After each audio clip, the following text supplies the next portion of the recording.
selalu memasukkan acara jalan-jalan itu ke dalam agenda aktivitas keluarga. Dari kecil ya? Dari kecil. Oke, kalau misalnya Mas Tiani gimana? Sama seperti Mbak Tinggi juga dari kecil atau udah pas udah gede udah punya duit baru hobi jalan-jalan misalnya? Dari kecil sebenarnya juga udah seneng traveling, cuma mungkin yang bikin saya sadar suka banget traveling tuh waktu dapat beasiswa. Jadi belum lama sih, udah lama juga sih, 2003 dapat beasiswa setahun ke Italia. Terus jadi mikir kok kayaknya sayang kalau belajar aja gitu. Jadi kalau pas lagi liburan selalu, dan Eropa kan waktu itu budget airline juga udah banyak ya, jadi saya keliling Eropa dengan budget airline. Setiap kali ada liburan keliling Eropa, jadi waktu itu sih sendirian karena kan dapat beasiswa kotanya beda-beda dari Indonesia. Jadi pikir daripada nggak traveling sendirian nggak masalah gitu. Jadi kayak dari situ sadar kok traveling itu menyenangkan sekali gitu. Nah, dari obrolan ini berarti kayaknya kalian berdua itu lebih senengnya jalan-jalannya sendiri ya gitu, nggak pernah pakai tour and travel atau kayak gimana gitu. Pernah nggak sih? Apa emang kebiasaannya solo traveling? Nah, kalau ini jangan tanya umur ya, tapi saya tuh udah lumayan tua. Jadi saya mulai jalan-jalan di saat belum ada handphone ya, bukan smartphone, handphone. Jadi belum ada sinyal handphone. Awal umurnya sih sebenarnya nggak usah dikasih tahu. Belum ada internet. Gitu. Jadi memang zaman dulu apapun kalau yang kita melakukan berhubungan dengan travel dan traveling itu harus ke travel agent. Jadi memang kalau dari keluarga sih itu kan tinggal kita kontak gitu kan. Bahkan dulu saya backpacking pertama saya ke Eropa itu sampai ke beli tiketnya itu masih di travel agent dan gitu. Terus kemana-mananya kan nggak ada juga buku-buku luar, buku-buku travel zaman dulu nggak ada kan. Jadi ke travel agent ngembat-ngembatin brosur tuh ngeliat, oh di situ ada ini gitu kan. Wah Pak, dia nyetek aja Pak. Gimana? Terus lama-lama udah teknologi semakin maju, udah ada internet dan sebagainya, itu jadi udah kayak lebih memudahkan lagi gitu bagi orang untuk traveling ya. Tapi saya sendiri sih masih pakai travel agent karena biasa dong kalau namanya mau jalan-jalan gitu kan, apalagi pakai duit sendiri, apalagi udah nabung udah susah payah. Kita rajin browsing. Tapi ternyata memang tidak selamanya gitu ya. Kayak online itu lebih murah daripada beli dari travel agent gitu.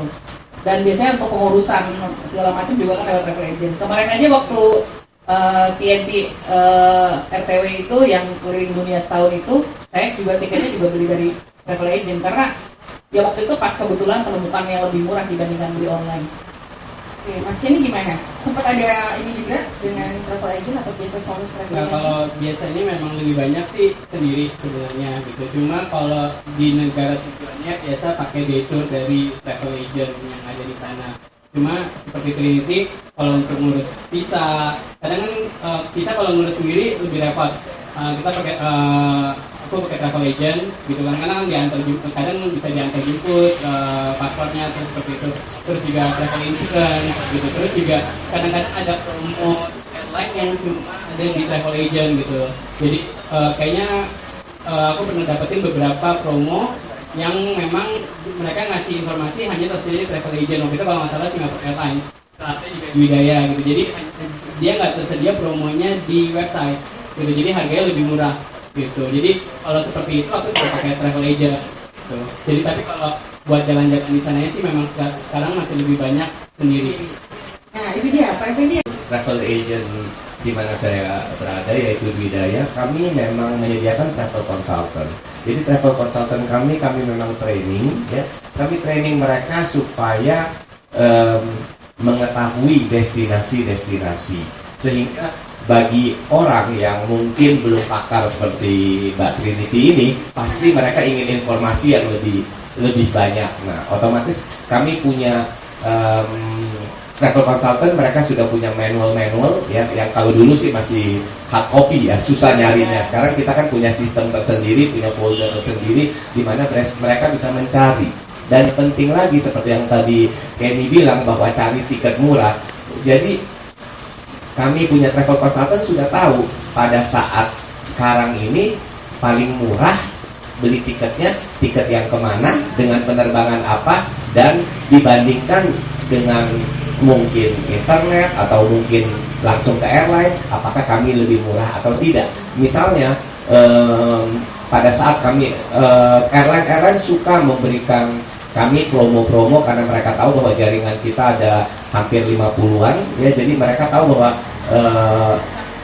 mudah memberikan kemudahan bagi konsumen-konsumen yang daerah Pondok Indah bisa ke cabang kami yang di Pondok Indah Mall 1, misalnya yang daerah Tamrin bisa ke Grand Indonesia. Jadi mereka itu gampang untuk reach kami dan untuk mendapatkan tiket-tiket murah tersebut. Dan kami tuh biasanya travel consultant kami tuh tahu, misalnya besok ada pameran besar, mungkin sebagian udah tahu mulai, yaitu Astindo yang di JCC, di mana sebagian besar tourism board, sebagian besar travel agent, dan sebagian ada sekitar 11 airline kalau nggak salah ikut berpartisipasi. Pada saat itu ada tiket-tiket murah dan itu hanya dijual melalui travel agent. Misalnya contohnya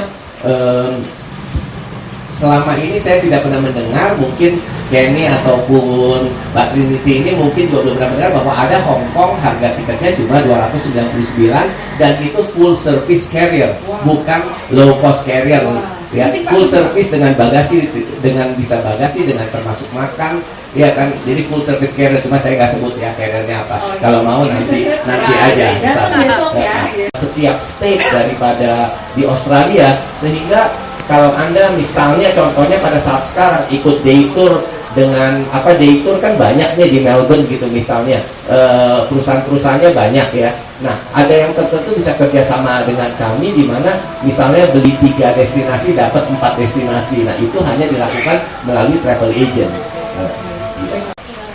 Pertimbangannya sih lagi-lagi kalau misalnya saya mau jalan-jalan, kan pasti riset nih. Riset kadang-kadang ada tempat yang memang nggak bisa dilakukan tanpa melalui travel agent. Contohnya waktu itu saya tur ke Israel ya. Israel itu kan harus pilgrimage gitu, jadi harus pakai travel agent. Nah itu mau nggak mau harus ikut. Terus atau enggak kayak waktu itu ke Rusia itu masih, meskipun negaranya sekarang sudah terbuka, ternyata sana agak sulit ya, visanya lebih sulit. Kalau untuk jalan-jalan independen itu membutuhkan ya sangat sulit lah, apalagi kalau misalnya jadi backpacker gitu, yang dimana kita nggak tahu besok mau kemana, udah berapa lama gitu kan. Sedangkan dengan travel agent dia punya jaringan yang lebih luas istilahnya kan.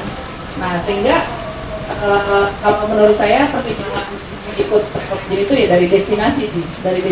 Terus juga waktu zaman jadi mbak kantoran kan males tuh ya, biasanya udah sibuk kerja sana kemari keluar kota ya, dengan waktu liburan cuma sedikit ya biasanya sih udahlah travel agent aja. Kadang-kadang saya suka lihat di koran sih ada iklan-iklan kan misalnya, nah tapi saya biasanya ngambilnya yang sebutannya itu dulu free and easy, ada kan tuh ya kayak gitu, yang dimana cuma hotel sama tiket pesawat. Nah itu dulu pertama, saya ingat banget gaji pertama saya waktu dulu kerja, saya jalan ke Manado, terus saya ikut ada paket yang seperti itu. Waktu itu pesawatnya naik burak malah. Udah nggak ada ya, zaman kamu ada itu ya banget. Kayaknya Candy juga belum lahir. Jadi ya seperti itu gitu. Kadang-kadang karena waktu zaman dulu mana ada ya yang namanya tahu hostel apa segala macam. Karena ternyata kalau misalnya paket itu bisa lebih murah gitu. Dan apalagi saya lihat sekarang trennya juga ada disebut dengan trip organizer. Dia nggak menyebut travel agent gitu. Kalau travel agent kayaknya udah PT, CV gitu kan. Ada juga yang ke komunitas, kita jalan-jalan bareng. Nah kayak Kenny gitu. Tapi ternyata mungkin karena mitos juga ya, travel agent pasti mahal, kalau trip organizer pasti murah gitu, yang kalau sharing cost gitu. Saya lihat pernah waktu itu ada yang ke Eropa harganya $2,000 gitu, padahal cuma nggak termasuk pesawat, udah gitu terus nginepnya juga di hostel gitu, padahal tinggal tambahin sedikit aja udah bisa hotel bintang 5 nginep dapat pesawat gitu. Itu cuma bisa di travel agency gitu. Aku mau nambahin aja yang Trinity ngomong, kalau misalnya travel agent tuh aku sering banget nyaranin buat follower dan support. Kalau misalnya first timer biasanya, dulu aku juga first time ke Eropa juga travel agent, karena kita dengan satu trip waktu itu kalau nggak salah 16 hari tuh negaranya banyak. Waktu itu kan kalau masih muda banget tuh kayak pinginnya sebanyak negara mungkin ya, kita nggak ngerti tuh namanya slow travel apa gitu nggak ngerti. Kita pengennya dalam satu trip kita bisa sebanyak mungkin, apalagi kalau yang cutinya terbatas ya. Nah sekarang tuh aku banyak perhatiin ngeliat harga juga di koran. Kalau yang paling aku sering saranin buat follower Kartupers tuh kalau misalnya mau ke Turki tuh murah banget kalau ikut travel agent gitu. Misalnya aku ngecek di Budaya itu paketnya tuh cuma $900 plus mungkin jadi tetap di bawah 1.500. Itu bisa ke beberapa kota, terus ada ke Tulip Park juga.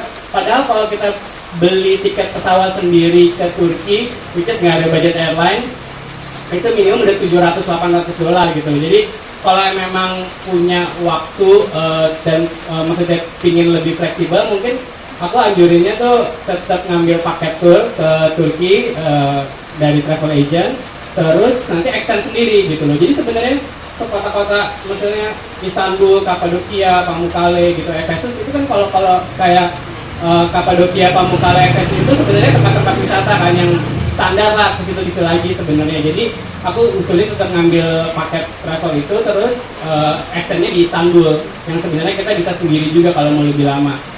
Bisa nggak ada tour tapi kita udah beli tiket sendiri? Jadi misalnya kemarin sih ada tiket promo ke Korea, teman saya pengen ke Korea. Aku nyaris beli tiket, tapi kata teman saya 2 nggak mau ikut. Saya sendiri kayaknya nggak ada nyali, belum nggak ada nyali. Karena budgetnya kalau sendiri saya belum kepikiran. Jadi baru tahu kalau bisa ada lebih murah. Cuma pertanyaannya, kalau saya udah beli tiket sendiri, itu bisa nggak dari ikut tour dengan tanggal yang saya sudah beli? Mbak siapa namanya? Bella Lisa. Jadi kami juga menjual apa yang disebut land arrangement only. Land arrangement only yaitu hanya yang kami jual hanya hotel dan tour di sana tanpa tiket. Ya, jadi travel agent sekarang juga banyak menjual.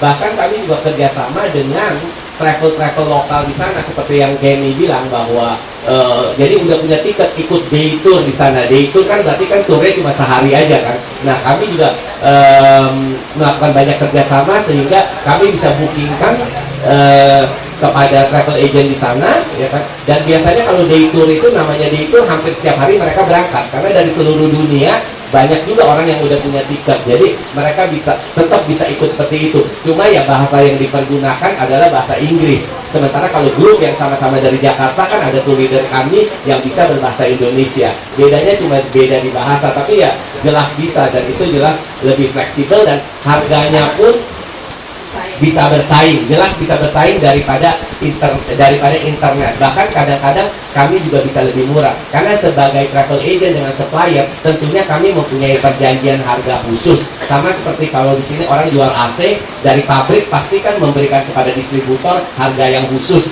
atau sesuatu yang khusus. Nah, kami travel agent tentunya dari airline, dari hotel, dari supplier yang mengadakan day tour pasti mereka memberikan kami harga khusus sehingga kami tidak perlu menaikkan harga untuk menjual kepada customer. Dengan harga khususnya atau selisihnya itu udah cukup untuk sebagai pemasukan dari kami. Tapi jangan pada buka travel agent ya. Ikut, dia udah punya tiket, tapi dia mau ikutnya sama grup yang berangkat dari Indonesia yang pakai bahasa Indonesia. Jadi nyempil tengah jalan boleh nggak sih? Jelas bisa.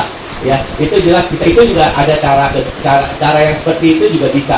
Mereka menyusul karena sudah punya tiket sendiri, ya. Menyusul udah punya tiket sendiri, nanti mungkin seperti kita banyak juga ya. Misalnya dokter-dokter yang suka ikut kongres.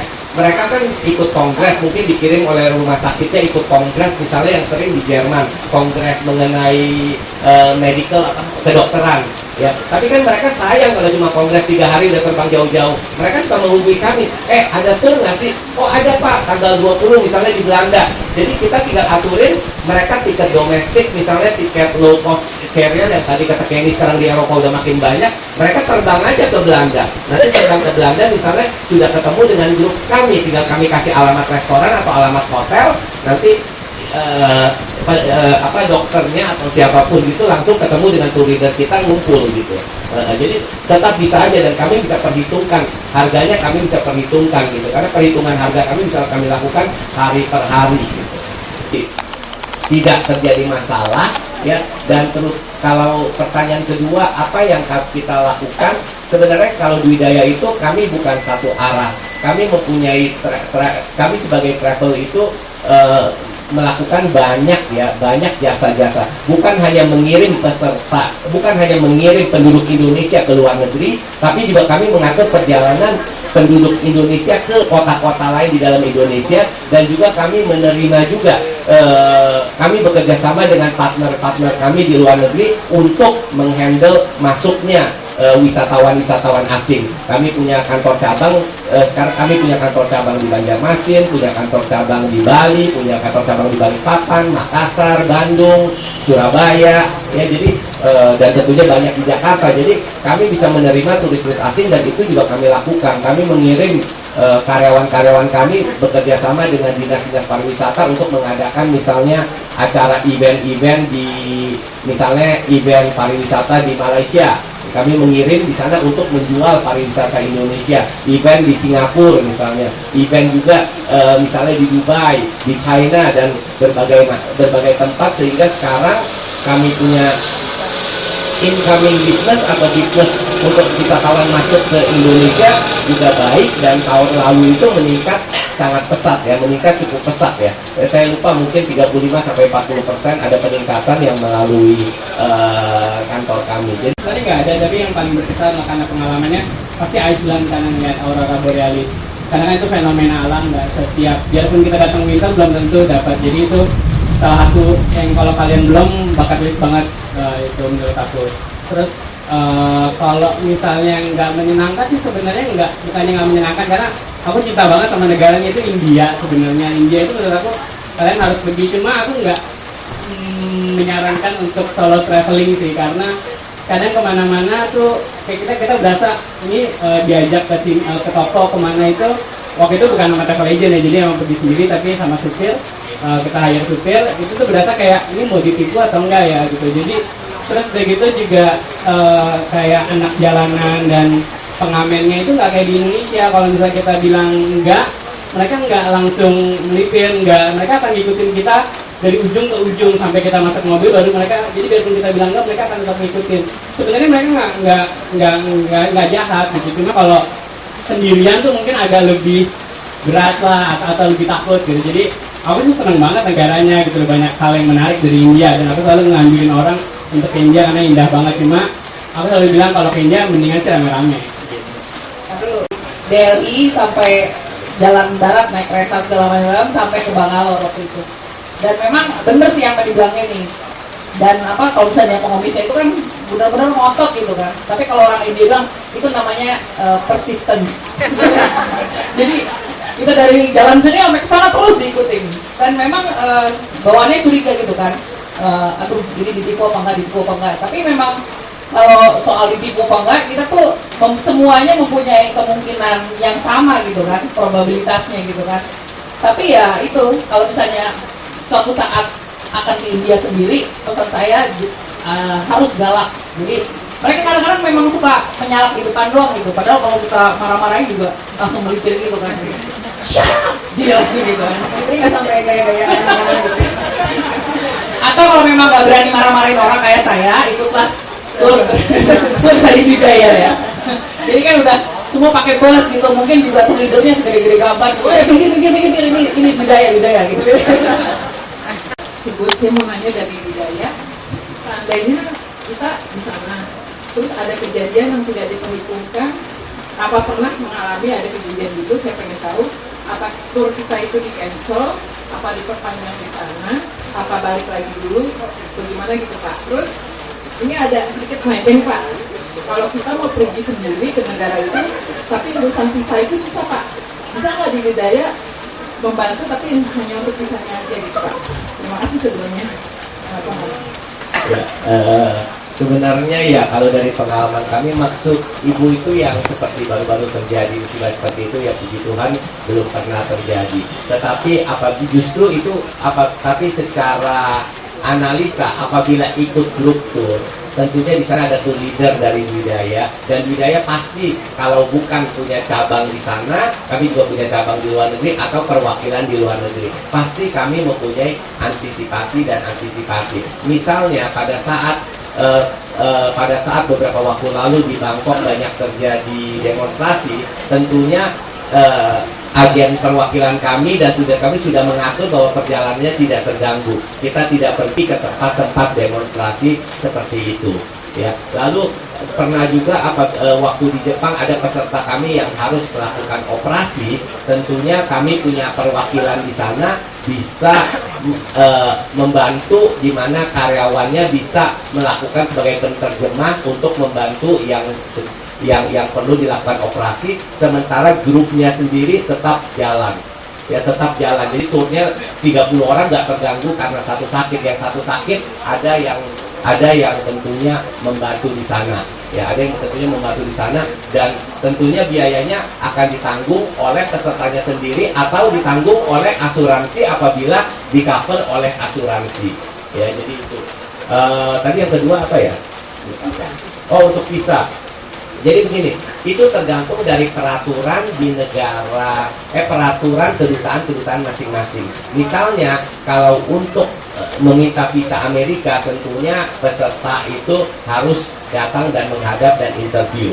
Tapi ada beberapa negara lain di mana kami juga bisa melakukan pengurusan jasa pengurusan visa. Misalnya Eropa, misalnya juga beberapa negara di Asia, kami juga bisa lakukan gitu. Ya, kami bisa lakukan pengurusannya. Tetapi apakah visanya itu dipenuhi atau disetujui atau tidak, tentunya itu di luar daripada wewenang travel agent ya. Itu biasanya kedutaan yang akan menentukan. Tapi untuk pengurusannya, syarat-syaratnya apa, dokumennya apa, dan untuk mengaplikasikan kedutaan tersebut, itu bisa dilakukan lewat travel agent kami.